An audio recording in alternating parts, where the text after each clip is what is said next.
Still on the search of that one true love? On the limbo in this crazy world of dating, marriage, relationships? Well, listen to the Golden State Media Concepts Relationship Podcast, your one-stop podcast for everything about relationships.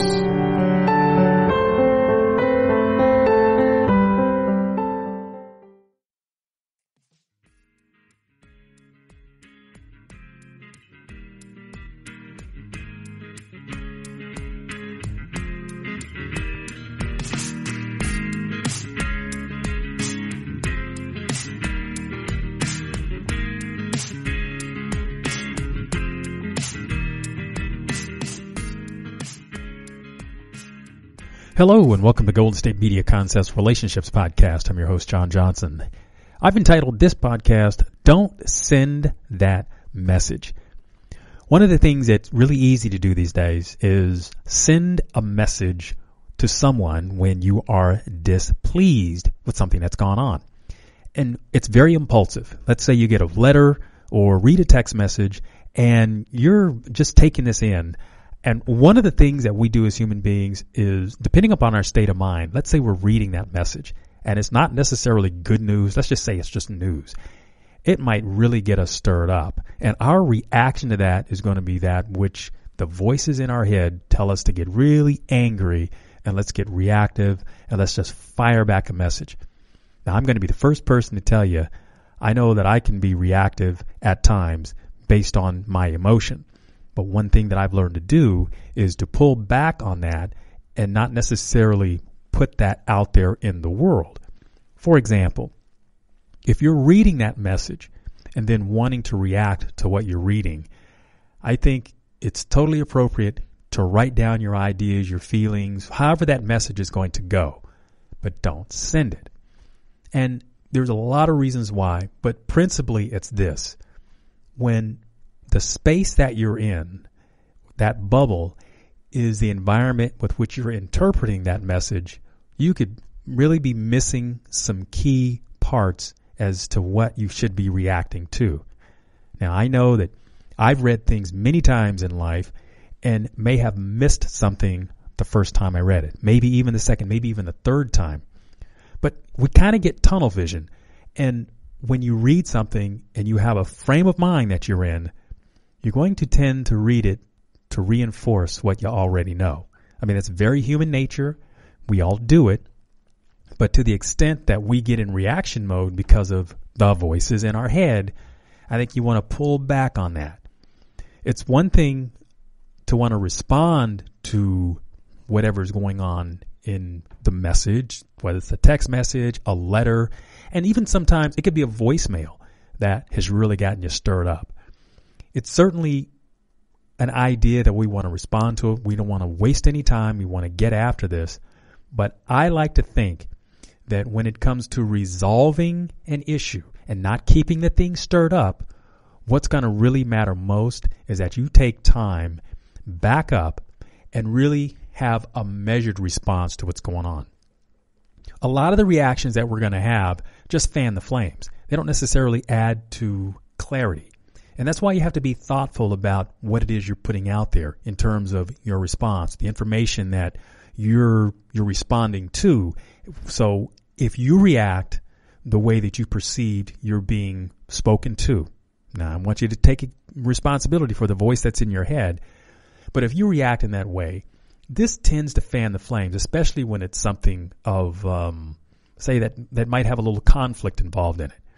And just as a reaction, or just as an illustration for understanding, if you have a good rapport with someone and you're feeling really good about that experience with them, if they send a message to you, it could be missing a few words, but you're going to interpret what's missing is most likely good stuff.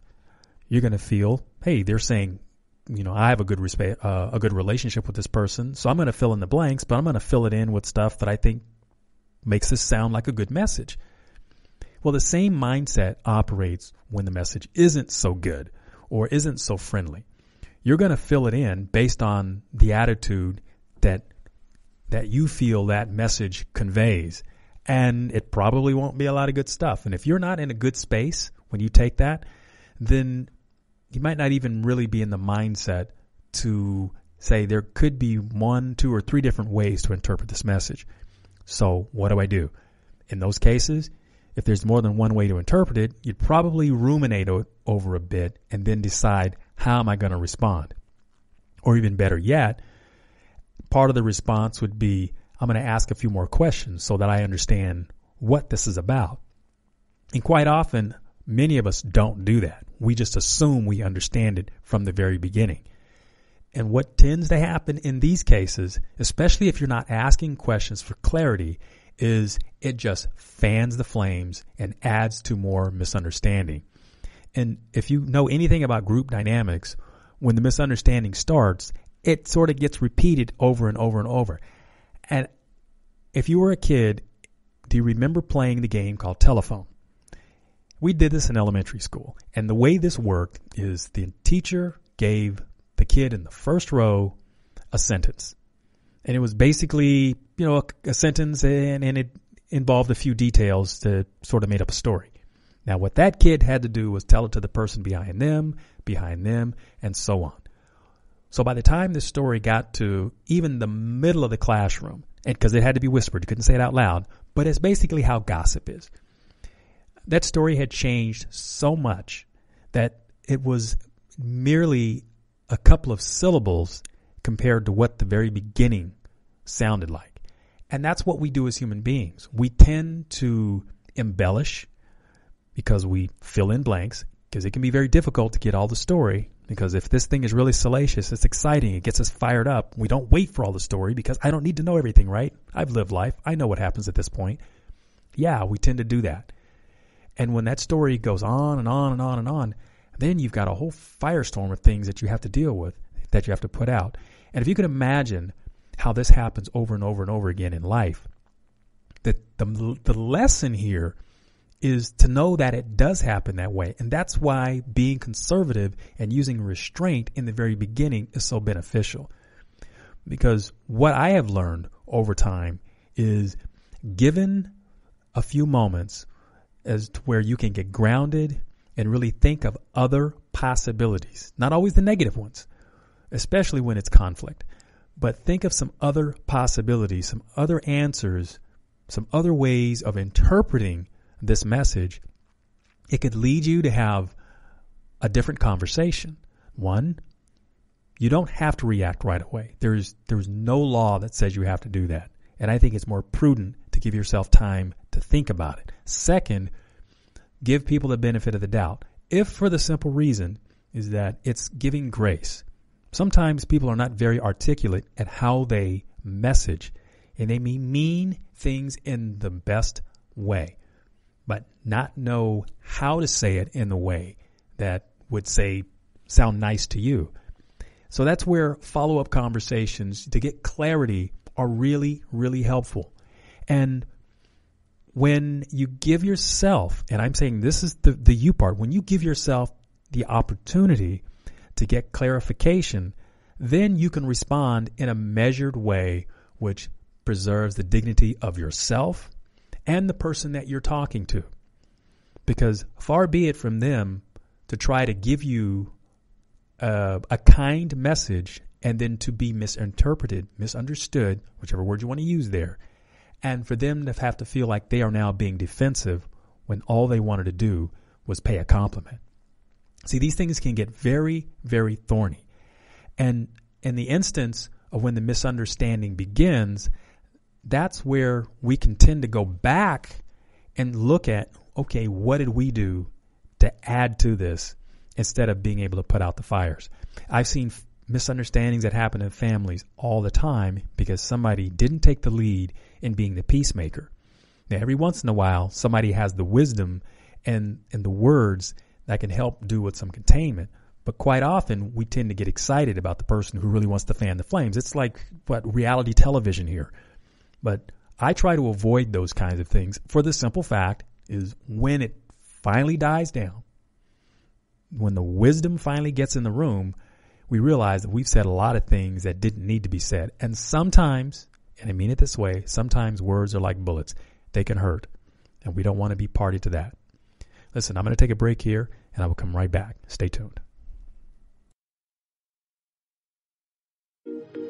The GSMC Sex Podcast is a show that examines all aspects of sexuality, from physical to emotional to spiritual. Join our hosts as they discuss age-old questions, common misconceptions, and the latest topics surrounding sex. They'll tackle topics about sexuality from the complicated to the hilarious and everything in between. GSMC Sex Podcast is your show for all of your questions about sex, even some you might not have thought of yet. Download the GSMC Sex Podcast on iTunes, Stitcher, SoundCloud, Google Play, or anywhere you can find podcasts. Just type GSMC in the search bar.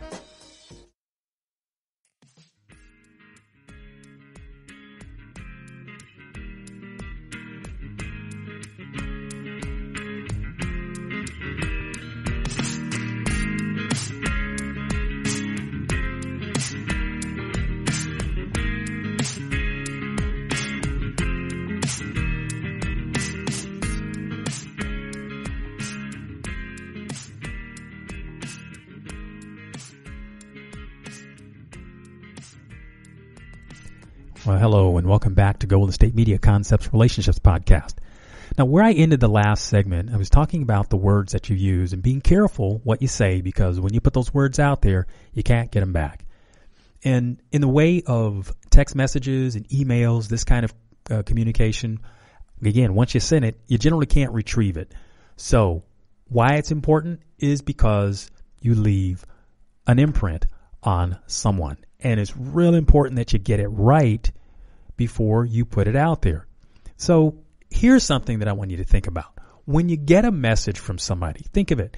If you've been in a phone conversation with this person on and on and on and on, and everything seems to be going well, but when you get the rejection part of that, you get it in a text message or an email. Doesn't that seem kind of strange? I mean, if you've built this rapport with this individual, which would suggest that, hey, you know, I thought things were going well. They didn't call me. They sent me this message on a cell phone or in an email.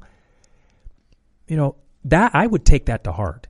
I might feel hurt that I thought I developed a style of communicating that I was open to whatever conversation that we needed to have, but they're sending me this message. Now, the thing to look at here can be this. It's not you. It's them. Maybe they have a difficulty trying to confront what's happening. They have feelings that they are not sure about. And sure, they wanted to tell you that, hey, I didn't want to get together with you, but I couldn't tell you to your face because I didn't have the courage, the confidence, didn't know the story I wanted to tell. Maybe they've got something else going on. But I tend to think about when you respond in kind. If I send you a letter, I either send you a letter or call you. But if I've called you, then when it comes to the rejection part of this or any changes, I want to do some sort of verbal. I want to be sure that I can communicate with them. You know, we have all kinds of ways in which we communicate with people. And I guess when you learn about an individual, you learn their style. You learn how you can most access them. If they're a person that's busy, they probably can't get to the phone. So you're going to have to send them that text message or that email or something to that degree. And if you know that about them, then, you know, those are the kind of exceptions that I could understand. But if you've been in communication with an individual and in general you talk to them on the phone and yet they're not responding to you that way, but they're sending the rejection note on the email or on the text message, then you got to wonder, something is up. And you might be able to have a conversation with them to ask them the details. And I know I myself would want to know, well, why couldn't you tell me face to face or at least on the phone? And obviously in these circumstances, there's going to be questions. You're going to want to ask questions, especially if you had the idea that, you know, things are going well. And from that aspect, people sense that, wow, this is going to be real uncomfortable for them and they don't want to deal with the conflict. So they hide behind that. Here's where you want to look for answers. You want to know that that's not necessarily about you. That's about them. They may have something about you that they don't want to be in communication with, but the fact that they can't face you, that is not necessarily your fault. Now, I can make some exceptions. I try to give both sides of this. Now, if you're a person who's explosive and I mean, you know yourself, look yourself in the mirror. Are you a person that's difficult to talk to? Do you like making people feel uncomfortable? Do you like making people squirm? Because if you do, then no, people are not going to want to deal with you face to face. They don't want that. And they also know that they don't have to. I mean, think about that. I mean, if you make people squirm and you enjoy that thing, I mean, look at yourself. People are not going to tell you the truth. A lot of people won't. They'll just tell you what you want to hear and then go about their business and say, well, whatever. It's kind of like the salesperson that comes to your front door, even though you have the no soliciting sign there. They come to your door. You kind of like, well, hey, didn't you see the no soliciting sign here? And they might be trying to do the high pressure sales tactic. You say, yeah, whatever, sign me up for whatever. And then you call and you cancel. Yeah, they're out looking to catch numbers because they had to turn them in. But, that's not authentic. You just basically want to run them off. But in the example that I'm giving here, it's about how you can interpret somebody who doesn't have the courage or the will to want to speak to you and tell you how they feel. And in response to that, it's how are you going to react? So we're going to look at the person and why they don't want to speak. They could have issues with confrontation where it makes them very, very fearful. They don't like to give what they call bad news, if this is even bad news. But they have a hard time explaining themselves. Sometimes they get tongue-tied. They get very nervous. They don't know how to say no. Or maybe they're going through therapy and they're really having to figure out that, what are their real feelings after they've thought about it. And maybe their real feelings are, I don't want to do it. I want to say no. Well, we're all free to say no. That's your choice. So respect that. But if you want to ask them how they feel, then ask them and let them answer the question about how they feel. And you create some dialogue. And here's something else nice that happens in that case. When you give that person a voice, think about this. When you become a listener for how they really feel, this could actually be a turning point in your communication with them. Maybe they didn't feel like they could talk to you before, but if you create a space for them to be open and honest without your criticism of how they are doing things, because they might be working out this process. And if this sounds like you, then by golly, I'm glad that you're working on that, because we all need to be able to learn to represent ourselves.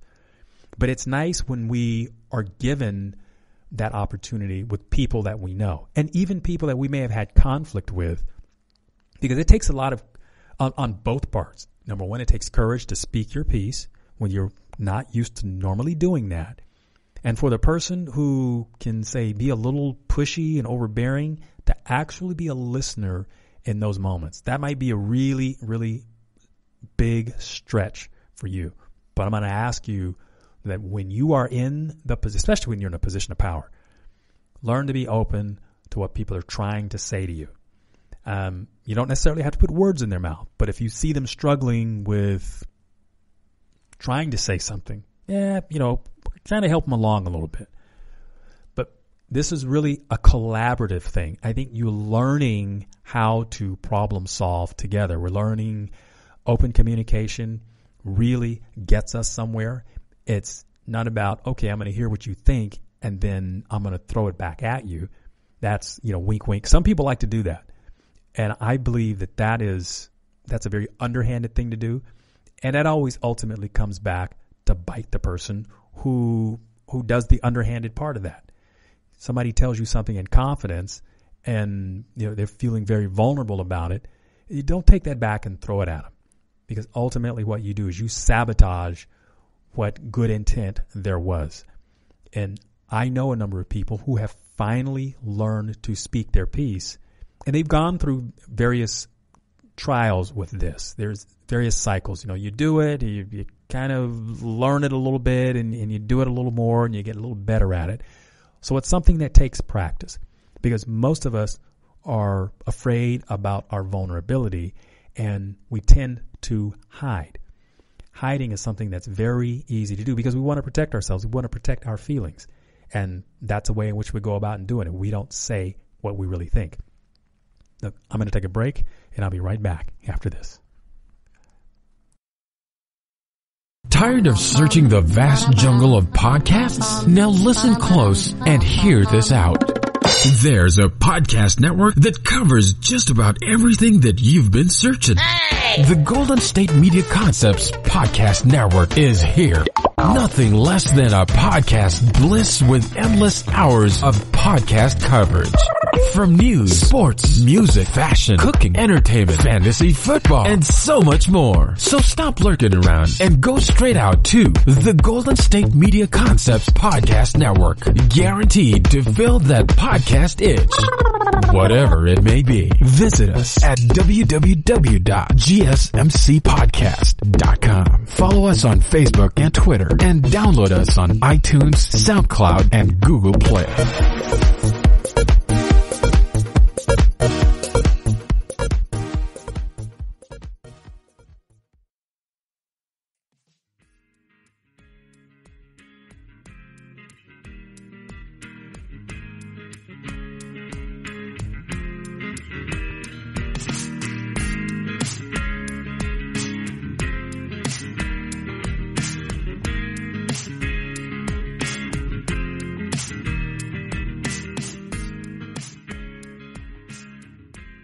And we're back. Golden State Media Concepts Relationships Podcast. I'm John Johnson, talking about don't send that message. So primarily, why this is something I'm talking about, it has all to do with miscommunication. And when we interpret something, we think with our own minds that we've got it. And when we don't, we tend to fill in the parts that we don't quite understand. Because we may not have an opportunity to really dig in with somebody and work with them collaboratively to solve a problem. We don't generally do that. If we have the opportunity to, and somebody's facilitating it, so to speak, then we may get somewhere. But the problem is, what do we generally learn? And we don't learn very much on our own. We tend to operate in survival mode, and that's just how it is. What did you learn as a kid? You learned the kid who had the biggest fists tend to win the fights. The biggest kid tended to have all the say-so, and so on and so forth. And as you became the big kid, you got to have the say-so. We tend to give deference to the people who are the loudest, who have the biggest muscles, and so forth. And that's how it works until we grow up and learn something about our different communication styles, being able to reach out to people, learning how to be listeners instead of someone who's being aggressive, but learn how to be in the place of a listener to give someone the opportunity to express themselves, use some reason, and to come around to a choice that we can all live with. What we tend to do, again, is we tend to state our positions, dig our heels in, and fight for whatever we can get out of that. And sometimes the negotiation process of that is really, really frustrating because you feel how you feel. And it may even in your mind come from a place of logic, but it might not be. But if someone on the other side is telling you that you're being illogical and irrational, are you really going to listen to that? Most likely not, because you're taking that as an insult. But if someone wants to really connect with you, then what do you expect? That they're going to sit down, they're going to ask you how you feel, ask you about what's going on, and then try to negotiate something with you. And typically when we're in the negotiation process, of course, we don't want to give up everything, but let's work on it from the standpoint of most people. You shoot high, and what happens is you land somewhere in the middle. That comes from both parts. If you're the salesperson, then you want the most that you can get. And if you're the buyer, you want the least that you can pay for. And then you both work towards the middle with an understanding that we have some idea what's reasonable. Now, negotiations with people are pretty much the same way when you're trying to resolve a problem. If both of you are behaving rationally and you're listening, then you tend to feel like you are part of the process. Like somebody's shooting high, somebody's shooting low, we're going to land somewhere in the middle. But if both of you are are going at each other, that's not going to create the space for vulnerability. And that's where the negotiation happens. Because even if you feel like you are, say, aiming for a particular target, you may not get exactly what you want. You want to pay as little as possible, and you're going to have to be vulnerable enough to say, okay, I'll pay a little more. And just like the person who is trying to sell at the most that they can possibly get, they're going to have to show some vulnerability. And you know the posturing that we do. We tend to watch them and look for signals and say, oh, they're going to crack. Yeah, they're going to give me that. That's all part of the negotiation process. But we can do it in a way that shows that we honor and respect the other person. It's a discussion. It's a negotiation. It's like that in life all over the place. And it happens day in and day out. The ways that tend to work for most people are when we have situations that allow people to speak reasonably, rationally, and calmly. And from that standpoint, if we have to write things down that we want to write, that are the high points, the things that are worth talking about, worth negotiating, that's a tactic. Or one of the things that I like is when we are verbalizing things back and forth, I will mirror back what's important to you. And then by that token, I will then get to reinforce what's important to me, and we'll talk about where we go from there. See, this is negotiation. And by doing it this way, then we both preserve our dignity. We can both be vulnerable without being victims. And when the process is over, we have a lot more respect and we can be happy about the outcome. You see, you ever had what's called buyer's remorse? That means you buy something and then you feel like, wow, I don't really want that. I think I paid too much. What precipitates that? It's usually the feeling that you got stuck with something that you feel like you paid too much for. Well, I mean, does it necessarily depend on the salesman to talk up this product? Maybe. But I think when you go out and buy something, you have some idea of what it is you want and what you're willing to pay. And much beyond that, the answer is no, because it's either outside your budget, it's not worth that, there's maybe other options, other better choices elsewhere. But it's a matter of knowing what your limits are. But going back to this thing about buyer's remorse, if you really don't have an understanding about yourself and about what you want, then that's going to be a feeling that's going to follow you everywhere. So you do have to do your homework. You do have to do some due diligence on your part so that you know what you're doing. But just in the interest of having the kinds of conversations where you can share what it is you're looking for. Let's say you're buying a car, for example. You're going to want to know what the car is going to ultimately cost you. And if you feel like you're going to pay too much, you're going to walk out that door. Well, most people, especially with the internet these days, they've had ample opportunity to check various dealerships in the area. And you may choose the one that's closest because it's most convenient, or you may choose and they may all have a similar price, or you may choose the one that's out of town because they gave not only a better price, but they came recommended by a good friend, and you trust that. You see, these are all parts of the negotiation thing so that when you get to the place where you are ready to sit down and make that deal, you can feel like, yes, I'm present. This is what I want. I can be happy with this. And conversations are the same way. It's about bringing yourself and having the state of mind that you can represent you and that you're going to represent you as well as you possibly can. Be vulnerable. Speak your piece. Be respectful. Honor your feelings. And you should have an outcome that you can live with. And you won't be in those situations where you won't have to say, ooh, I shouldn't have sent that message. I'm John Johnson. This is the Golden State Media Concepts Relationships Podcast. Thank you for listening.